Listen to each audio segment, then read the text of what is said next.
देखी सभी आज के संसार एगो लड़की के शादी होखता और जब शादी के बाद उस ससुराल में गइल बिया त तमाम प्रकार के प्रताड़ना मिलता ओकरा उर्वतिया ओकरा के ससुराल से मायके पहुंचा दिया जाता, खेत दिया जाता। तू अपना माई से रो रो के कैसे कहतिया, दिहलू जन्म माई काहे के बेटी के सुन मैया, दिहलू जन्म माई काहे के बेटी के सुन मैया, लाश जियते तू कनिया धइलू मैया, लाश जियते तू कनिया धइलू मैया, दिहलू जन्म माई काहे के बेटी के सुन मैया, लाश जियते तू कनिया धइलू मैया, लाश जियते तू कनिया धइलू मैया।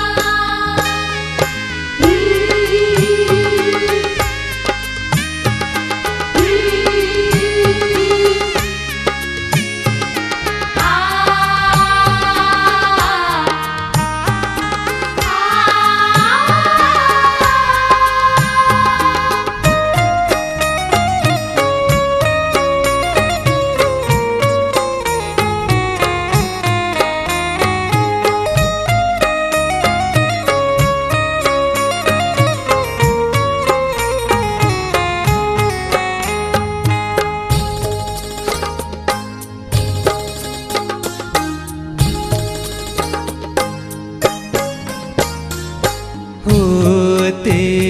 जन्म माई गला दाबी दे तू, मरला भइल बेटी सब कास कही तू,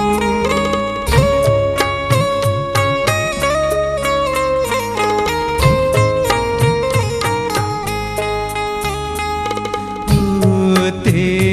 जन्म माई गला दाबी दे तू,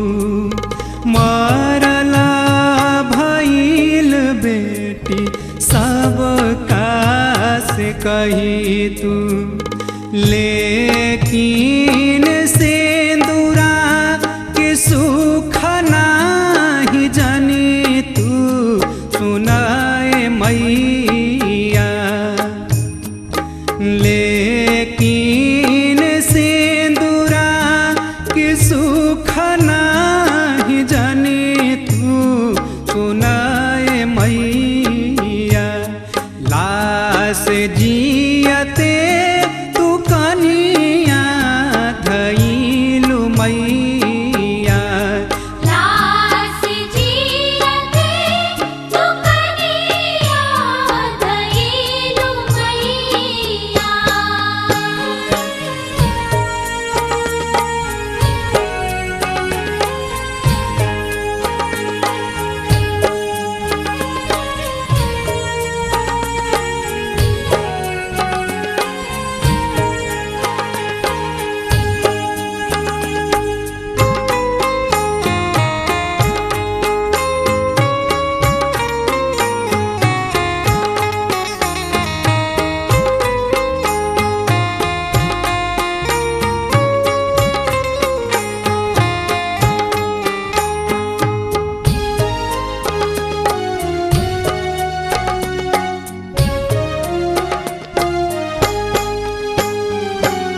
हमरे करन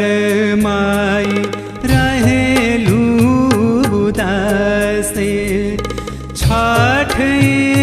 तवार कैलू रहेलू उपासे,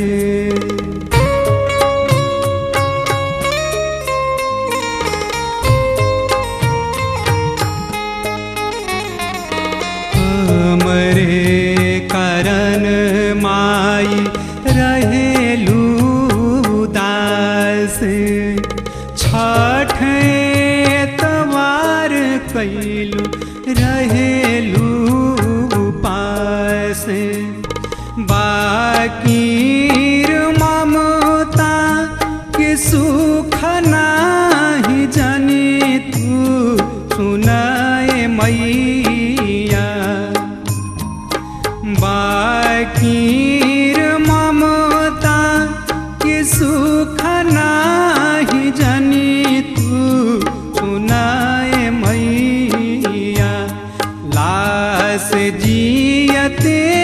तू कनिया धइलु मैया लाश जियते तू कनिया धइलु मैया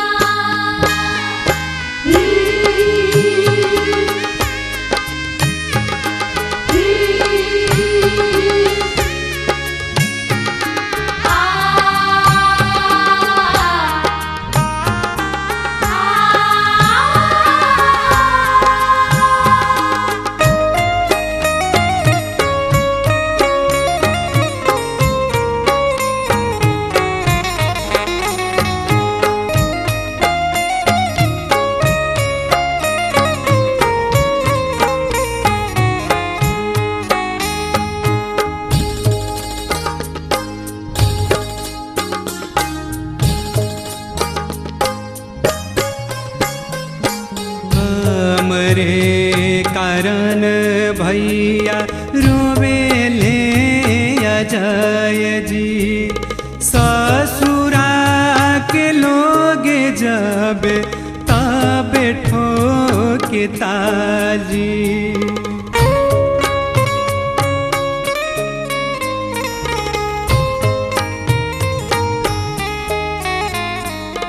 हमरे कारण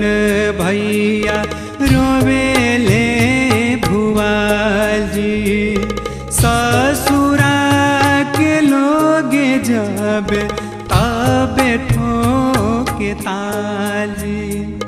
भलही जे काल